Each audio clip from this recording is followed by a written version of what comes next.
ની અંદર બધાને આમંત્રણ આલ્યું પણ શંકરને આપ્યું નહીં. વાયકા આજે બાજુ બધા દેવી દેવતાઓ છે એટલે કે તમારે આવવાનું કે ના અમને આપ્યું નથી. પણ પાર્વતી હતા એટલે એમને એમ થયું કે મારા બાપાના તો યજ્ઞ હોય અને હું તો દીકરી છું કેમ ન જવું. ભોળાનાથને કીધું કે હું જઉં એટલે ભોળાનાથે ધ્યાન લગીને બધું આખું પ્રકૃતિનો શેડો જોઈ લીધો કે તમે ના જો ધારી વાત છે ને કે મેળ આવે હો. પણ સ્ત્રી હઠ હોય ને સંતોએ હઠ્યો ગણાય. સ્ત્રી હઠ, બાળ હઠ, સંત હઠ, યોગી હઠ. એમ હઠ પકડી એટલે મહાદેવજીએ કીધું કે જો તાણ તમારે જવું હોય તો કોઈ ચિંતા નથી. સાહેબ સમય બન્યો ના આયા. પણ જ્યારે તેઓ પણ શિવનું અપમાન કરવામાં આવ્યું, બધા દેવી દેવતાઓ બ્રહ્માજી, વિષ્ણુ, નારાયણ બધા બેઠા હતા. પણ જ્યારે પોતાના ધણીનું અપમાન જ્યારે શરૂ થયું ને એટલે માં પાર્વતીથી સહન ન થયું કે ભલે ગમે એવો હોય પણ એ મારો ધણી છે ને, અને હું હાજરીમાં ઊભી હોય ને જો મારો ધણીનું અપમાન થાય તો આર્યું મારાથી સહન થાય નહીં.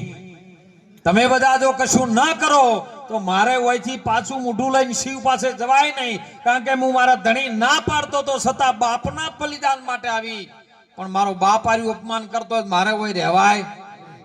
અને જ્યારે યજ્ઞકુંડ ની અંદર પોતાનું શરીર ઉમી દીધું અને સાહેબ હાહાકાર થઈ ગયો. અને એ વખત ભગવાનનું ધ્યાન તૂટ્યું. જોથી ખબર પડી ગઈ.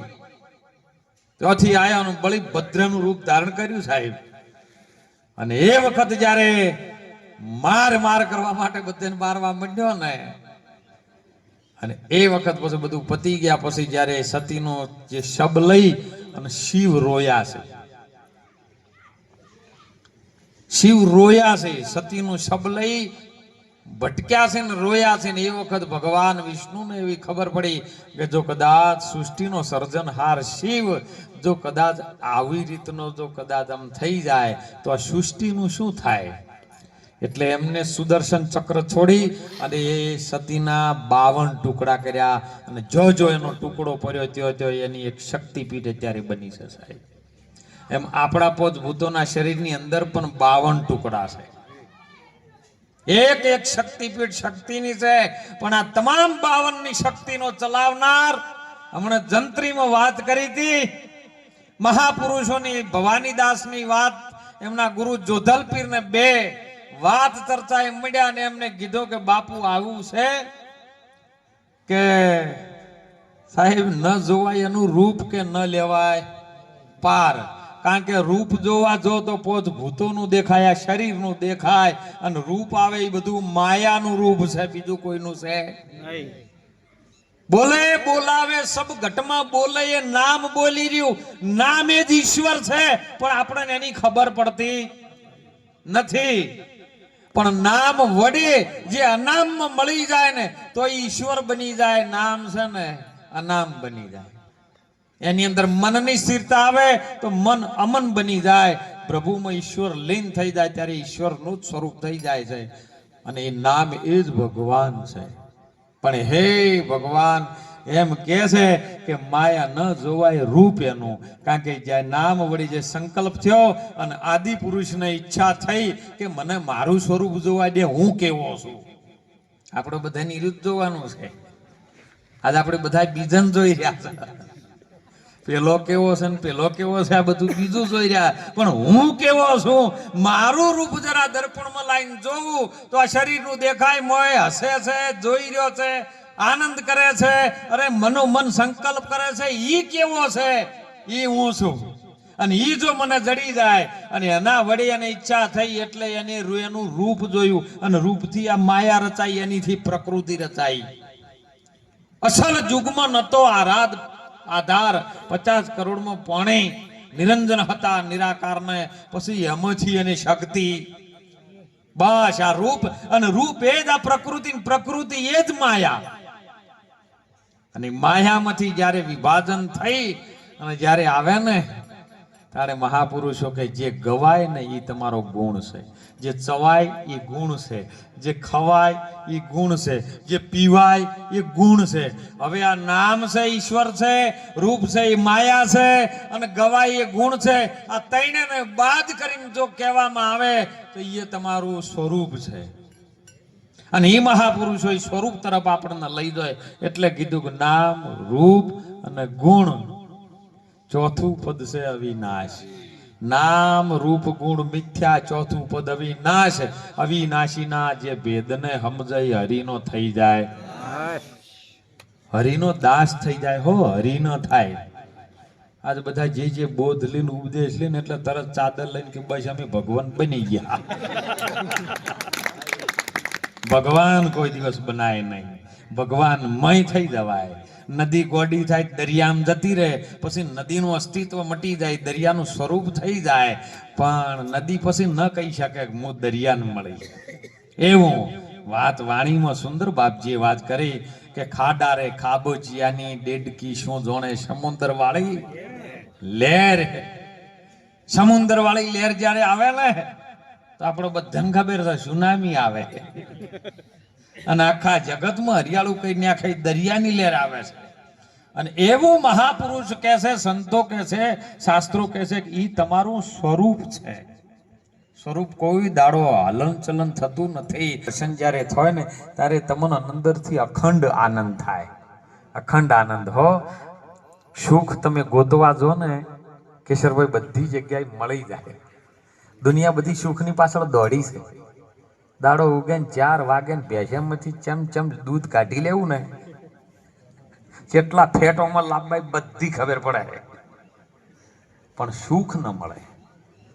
એમાં સુખ ભૌતિક મળે, વ્યવહારિક જગતના કાર્યનું સુખ મળે, પણ અંદરથી આનંદ ના મળે. સુખ તો તમારા પાસે પૈસા હોય ને તો તમે ચોક જઈને રોકો ને એટલે કે ભાઈ ઠેકાણું નહીં, હોટલમાં જગ્યા લ્યો તો સારું તમને ગાટલું હાલે. તમે 500 ના 1000 હાલો ને એટલે એસી ચાલુ કરી હાલે. શરીરને સુખ મળે ને, પણ તમને સુખ મળે? હે, એક ક્ષણિક વારનું ક્ષણ ભંગુર સુખ શરીરનું મળે, પણ તમને આનંદ અખંડ ન મળે. અખંડ આનંદ પ્રાપ્ત કરવો હોય તો સદગુરુનો સત્સંગ જોઈએ. અને સત્સંગ 2 જણનો હોય. હો, સત્સંગ 2 જણનો, ભજન એકનું જ. મહાપુરુષો કે છે, સંતો કે છે, શાસ્ત્રો પ્રમાણ આપે છે. મહાપુરુષ જ્યારે આદિનારાયણ એને શૂન્ય ઘરની અંદર સર્જન કર્યું. ગોરક્ષનાથજીના ભજનમાં વાત કરેલી છે સાહેબ કે ક્યોથી આવ્યો પ્રોણી આત્મા, તો કે છે શૂન્ય ઘરથી આવ્યો. ક્યોથી આવ્યો? શૂન્ય ઘરથી. એક શૂન્ય જેવું છે સાહેબ. પણ શૂન્ય તમે ભણવા જો ને, આપણે બધા પહેલા ભણતા, અત્યારે તો શીખર હવે ઇંગ્લિશમાં જેવું ભણાવે છે, ડેડ ને મમ્મી ને પપ્પા ને હાથ બધું. પણ પહેલા તો બાપુજી, માતાજી, પિતાજી બધું જી હતું, ગુરુજી બધું હતું. અત્યારે તો ડેડ ને બધું આવી ગયું છે. પણ એ વખત જયારે પાટિયામાં માસ્તર આપણને ભણાવે ને સાહેબ, એ વખત પહેલો ચાકથી આમ કોઈ લીટું કરીને આમ શૂન્ય દોરે. પહેલું ભણતરીએથી શૂન્યમાંથી ચાલુ થાય. અને શૂન્યમાંથી સંતો મહાપુરુષો ભીમ સાહેબે કીધું કે આકાશ મંડળના ગોખની અંદર એક શૂન્ય છે, અને શૂન્યમાંથી રેલો ઉતર્યો છે. શૂન્યમાંથી રેલો ઉતર્યો. આકાશમાંથી એક રતિ ઉતારી 50 કરોડ પૃથ્વીમાં પાણીનો ભાર એને આ બ્રહ્માંડને તોડ્યો, અને એનો બન્યો છે વિસ્તાર. સંતો તમે જ્ઞાને કરો વિચાર. એ રેલો ઉતર્યો. તમે જોજો પાટિયામાં આમ શૂન દોરે ને પછી એકડો કરવા માટે આમ કરીને આમ જેડિયા કોડ દોરે. એ રેલો છે, અને એ રેલાથી એકડો બન્યો, અને એકડામાંથી તો પછી અઢળક બની ગયું. તમારે જેટલું બનાવવું એટલું એકડામાંથી પોસિબલ. કેમ કે એક ગામની અંદર એવું થયું, એક દીકરાને ભણવા માટે મોકલ્યો. માસ્ટર સાહેબ રોજ ભણાવે. 1 થી મોડીને 100 સુધી એકડી કરાય, 1 થી મોડીને 1000 સુધી કરાય, 1 થી મોડીને લાખ સુધી કરાય. પેલો દીકરો મહિનાની અંદર તો લાખ સુધી એકડી બોલવાનું ચાલુ કરી દીધું. એટલે એનો બાપ રાજી છો કે વાહ, મારો દીકરો 1 મહિનાની અંદર 1 થી લાખ સુધી ઘડિયા કરે ને એકડી બોલે. એવામાં એક ગાયો ચારવા વાળો, ભેંસો ચારવા વાળો લાકડી લઈને આવીને ઉભો રહ્યો. કહો તમારો છોકરો શું બોલે કે હું એ બોલું છું ભણવા નહીં ગયો તોય કે લા એવું હતું છે, તું તો રોજ ગાયો ને બેસો ચારે બકરા ચારે કે એ તો શોખ તમારો છોકરો કલાક સુધી બોલતો હું એ બોલું મને આવડે છે એવું. એટલે કે છોકરા તું બોલજે. છોકરા 100 સુધી 1000 સુધી એકડી બોલી. એટલે પેલો ઉભો બોલ લાકડીને ટેક આમ કરીને એને 1000 સુધી એકડી બોલી. એટલે કે તને મારા છોકરાને ખોટો ખર્ચો કર્યો મેં. તું નથી જાતો તોય તને 1000 સુધી એકડી આવડી, અને મારો છોકરો રોજ મહિનામાં જાય નિશાળમાં તો એને 1000 સુધી એકડી આવે. એટલે આજે છોકરાને લઈને માસ્ટર સાહેબ પાસે પહોંચ્યો કે સાહેબ ખોટા ખર્ચા મારે હવે કરવા નથી. કે જેમ કે આવી એકડી તો અમારા ગામનો ગોવાળિયો બોલે, ઘેટા બકરા ચારવા વાળો. સાહેબ કે મારું બધું આવું બને નહીં, ભણવા આવે એને જ આવડે. આ તો ગુરુજીએ ખોલી છે સત્સંગની શાળા, તમે કોઈ ભણવાને આવજો. એટલે આ તો સાહેબ કે એવું બને નહીં. એટલે છોકરા બોલજે. એ છોકરો 1000 સુધી એકડી બોલી કે હવે પેલા ગોવાળિયાને બોલાવો. ગોવાળિયો આવ્યો એટલે તું બોલજે. એટલે ગોવાળિયો 1 થી મોડીને 1000 સુધી એકડી બોલી. સાહેબ ને ખબર પડી કે મારું બધું આ બોલે છે ને આ બોલે. પછી ગોવાળિયાને કીધું કે એમ કરજે, હવે જે બોલી છે તું પાટિયામાં લખજે. બોલો થાય એવું છે? પેલો કે મારું ઈ નહીં, બસ ચણિયાના પૈસા. આ છોકરો બોલી શકે છે તો પાટિયામાં લખી પણ શકે છે. આ અનુભવની વાત છે. એટલે સંતોએ કીધું અનુભવી તમે કોઈ આવો અનુભવ કરવા, સાચો શબ્દ ગોતી લાવો આજ અનુભવ કરવા. અને એ અનુભવ જ્યારે થાય ને ત્યારે સાહેબ કોઈને તમે કશું કહી ન શકો. એવો અનુભવ તમારો સાક્ષાત અખંડ આનંદ તમારી ભીતરથી પ્રગટ થાય હો. ભગવાન કોઈ બહારથી ન આવે, કોઈ દિશાઓમાંથી ના આવે, કોઈ પાતાળમાંથી ઉત્પન્ન ન થાય, પણ તમારી ભીતર જ્યારે પ્રગટ થઈ જાય ને એટલે કબીર સાહેબે પ્રગટની બલિહારી કીધી છે. સબ ઘટ હે મેરા સાઈ, ખાલી ન મળે જગ્યા કાઈ, પણ બલહારી ઉચ્ચ ઘટકી જો પ્રગટ સાઈ હોય. હે જે અંદર પ્રગટ કરી, જેની ઓળખાણ કરે છે, જેનો અનુભવ કરે છે, એને હું લાખો વાર વંદન કરું છું સાહેબ. અને એટલે મહાપુરુષો આજનો યોગ, આજનો જોગ, ભજન આપણે દરરોજ બેસી જાવ ભજનમાં. પણ હું ઘણી વખત કહું છું સાહેબ, વિનંતી કરું છું કે આખી જિંદગી આપણી 15 વર્ષ 20 વર્ષથી જો વાણી જ ગાતા ગાતા આવતા હોય તો વાણીમાં ન રહેવું, વાણીમાંથી બહાર નીકળવું. વાણી છે ને એ દૂધ છે, પણ એને જમાવતા આવડવું જોઈએ. વાણી ગા ગા કરે પણ જો એનો ભેદ સમજી અને એનીથી આગળ જો પ્રગતિ ના થાય તો હજી આપણે દૂધમાં જ હલવાઈ રહ્યા છે. પણ જો સદગુરુના સત્સંગનો એક છોટો પડે અને છોટાથી કદાચ એ જોમી જાય, દહીં જોમી જાય હો, કલર ન બદલાય, એનો ગુણધર્મ બદલાઈ જાય. એમ સદગુરુ ચરણે જવાથી, મહાપુરુષોના સત્સંગનો યોગ થવાથી, આ મનને જ્યારે જ્ઞાન સાગરમાંથી નાવાથી સાહેબ એની દશા ને દિશા બે બદલાઈ જાય. જેમ દીકરીનું સગપણ કરે ને એટલે એની ચાલ ચલગત, રહેણી કેણી, બોલવાનું બધું બદલાઈ જાય સાહેબ. એવું આપણા અંદર પરિવર્તન થવું જોઈએ. અને જ્યારે પછી મંથન કરો, આપણે ઘણી વખત નહીં કરતા કે ઘરની અંદર વાસણ પડ્યા હોય ને, 12 મહિના પડ્યા રહે પિત્તળના તોબા ને ગમે એવો વાસણ, પણ એને મંજન કરે ને તો ચમક આવે ને ના આવે, શેપટ ચડી જાય ને ચડી જાય. એટલે સદગુરુના સત્સંગથી આ મનનું મંજન કરવું પડે. અને મન મંજન કરો એટલે આત્મ મંજન થઈ જાય. આપણે હાલ બધા શું કરે છે, ઉપર શેપટ આવી ને કે ખંચેરી ભરી ગયું.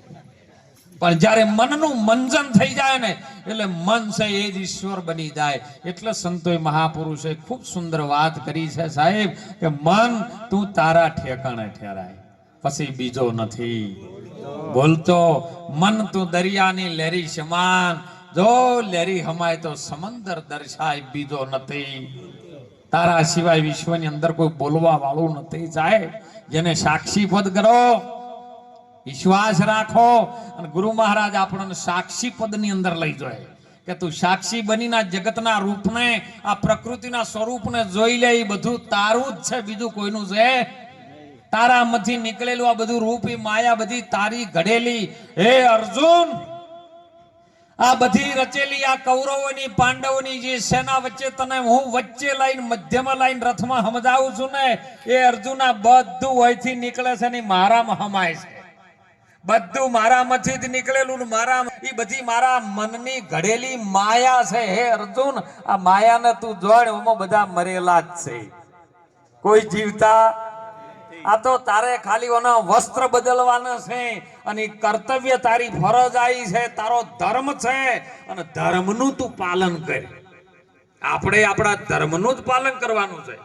સતી તોરલે જાડેજાને એ જ વાત કરી, હે જાડેજા, પાપ તારું પ્રકાશી લે અને ધર્મ તારો છે એ સંભાળી લે. ધર્મ શું છે? તારો ધર્મ આપણો ધર્મ. જેમ જાડેજાનો ધર્મ એને જોડવાનો હતો, એ મહાપુરુષો કે આપણો પણ ધર્મ આપણા સ્વયંની જાણ કરવાનો છે, આત્માની ઓળખ કરવાનો. ભૂતોના પૂતળાની અંદર હું કેવી રીતનો છું, જુદા નહીં થવાનું, ભાગીને જવાનું નથી. ભાગીને જે જ્યાંની એને ભાગવાનું નથી, જો છો એ જાગવાનો વાત છે. અને એ મહાપુરુષો આપણા ભારતના તત્વજ્ઞાની સંતો વારંવાર ભજનની અંદર, છપ્પાની અંદર, સત્સંગની અંદર એક જ વાણીમાં વાત કરતા હોય છે, એ તું તને ઓળખી લે, બીજાને ઓળખવાની જરૂર છે. બીજો સેજની પછી ઓળખો કને. હે તમે તમને ઓળખી લો એટલે બીજો કોઈ છે નહીં. અને જ્યારે આવો સત્સંગનો યોગ ચાલતો હતો, રાવણને જ્યારે લંકાની અંદર યુદ્ધ પત્યા પછી ભગવાન રામ જ્યારે અયોધ્યાની અંદર પાછા આયા ને અમને આનંદ થયો કે લાવો લાવો બધાને એમને મદદ કરી છે, ખૂબ સુંદર આપણે એમને વ્યવસ્થા પૂર્વક એમનું સન્માન કર્યું. અને એ વખત વશિષ્ઠ મુનિજી બેઠા છે, સંતો બેઠા છે, રામ બેઠા છે, લક્ષ્મણ બેઠા, સીતાજી બેઠા છે, અને બધા આઈ જેમ આપણે સ્ટેજ ઉપર હાલ બેઠા છે ને એમ બધા વંદન કરતા હોય, નમણી કરતા હોય છે. અને બધું કામ પત્યા પછી હનુમાનજી આયા. હનુમાનજી આવીને સીધા આવીને રામને પગે લાગ્યા. એટલે વશિષ્ઠ મુનિ રોમ હોમાં જોયું, આપણો દાદા ગુરુ બેઠો હોય અને આપણે જયારે ગુરુને પગે લાગે એટલે દાદા ગુરુની નજર પડે. એટલે વશિષ્ઠ મુનિની નજર પડી રામ હોમે. રામ કે બાપા મારી કોઈ ભૂલ નથી, પણ કે ગુરુપદ અધિક પંદ છે. હમણાં વાત સુંદર સાખીમાં નથી કરી, ગુરુપદ પંગજ પૂજતા 14 લોક પૂજાય, શિવ વિરંચી શારદા જસ ગુરુ તણા. એટલે વશિષ્ઠ મુનિ કી રોમનોય ગુરુ હું તો આર્યો આવીને રામને પગે લાગે. હા, હનુમાનને હજી બરોબર જ્ઞાન થયું નથી. એટલે રોમે કીધું હનુમાનને કે હનુમાનજી જે છે બધે વચ્ચે સત્ય કહી લ્યો, અને તમે સત્ય કહી શકશો મને ખબર છે. અને ત્યારે હનુમાનજીએ પ્રાર્થના કરી, હાથ જોડી વંદન કરીને બધાને કીધું કે ભાઈ જે મેં કર્યું છે એ મારા માટે બરોબર છે. એટલે બધા આજુબાજુ હળીઓ કરવા વાળા પાછા ઘણા હોય. એટલે ના કે આ તો ગુરુ મહારાજનું અપમાન કહેવાય. વશિષ્ઠ મુનિ બેઠા હોય ને તમે આવીને એમના પગે ન લાગો અને સીધા હમણાં જતા રહો એટલે આ તો અપમાન કહેવાય. એટલે હનુમાનજી કે આમાં અપમાન જેવું કોઈ છે નહીં. એટલે રોમને આજ્ઞા કરી. રોમે કહી બાપા જે હોય તું કહી દે સત્ય. એટલે હનુમાનજી કીધું જો બાપુ આચરણ નહીં પણ મારું આચરણ મહાન છે. શું આચરણ? મારું આચરણ મહાન છે. એટલે કે બધા કીતાણ શું આ બધા ભગવાન બેઠા છે, આ પ્રગટ રામ બેઠા છે, જૂઠા છે? એટલે હનુમાનજી કી એ પણ જૂઠા નથી, અને હું જે કહું છું એ પણ જૂઠું નથી. તો કે તું હૃદયમાં વતાવે તો આ બધું આ સાકાર સ્વરૂપમાં છે જૂઠું. એટલે રોમ કે મનુષ્યનો બનેલો છે, મૌજ ભૂતોનો માટીનો બનેલો છે ને, કાલે માટી ભેગો માટી થઈ જાય ઈ દાડવા રોમ કયો જાશે, હું એની વાત કરું છું. તો કે તું કહી દે, બધા પંડિતો કીધા તને એવી ખબર હોય તો કહી દે ને. એટલે હનુમાનજીએ દેહાધ્યાયની છાતી ચીરી નાખી છે. દેહાધ્યાય એટલે પોતપૂતોનો શરીર જે દેહ છે ને એનો અધ્યાય કરી અને એને ચીરીને બતાવી દીધું કે સીતા અહીંયા છે ને રોમે મારો. અને જયારે મીરાબાઈ પણ એવું જ બોલ્યા છે, મારો રોમ છે રુદિયાની મોજ રે, અને કઠે ઢૂંઢવા જાઉં રે. અરે ગંગામાં ગોતું હું તો જમનામાં ગોતું, ગોતું વળું સમુદ્રની મોય રે. મારો રામ છે રુદિયાની મોય રે, અને કઠે હું ઢૂંઢવા જાઉં રે. અને જ્યારે રામ અને સીતાને જ્યારે દર્શન થયા ને ત્યારે બધાને ખબર પડી કે ઓહો આ તો પ્રગટ જે છે એ તો અંદર બોલી રહ્યો છે, અંદર બેઠો પણ બહાર બોલે એવો નથી. અને તત્વક નહીં અને તાર, આ બોલવા વાળાને કોઈ તત્વ નથી, કોઈ તાર નથી. આ તો વચન માંથી કોક વચન બોલે છે અને બહુ કરે પોકાર. તમે જોજો રે આમાં આ જંતરી નો બજાવનાર કોણ છે? હે તારી જંત્રી તું જ વગાડે છે, તું હાજર છે ને, તારી સાક્ષી છે ને એટલી ઘડા રહ્યો વાગી રહ્યું છે, અને વાગી રહ્યું છે એટલી ઘડા આનંદ કરી લ્યો. જો ઘડીક વાર એની રજા લીધી ને, આ તો એક વખત હડતાલ પડી, જેમ હાલ ગેસના બાટલાની પડી છે ને, હડતાલ પડી એટલે પેલો કોણ કે હું 5 દાડા રજા ઉપર જાઉં.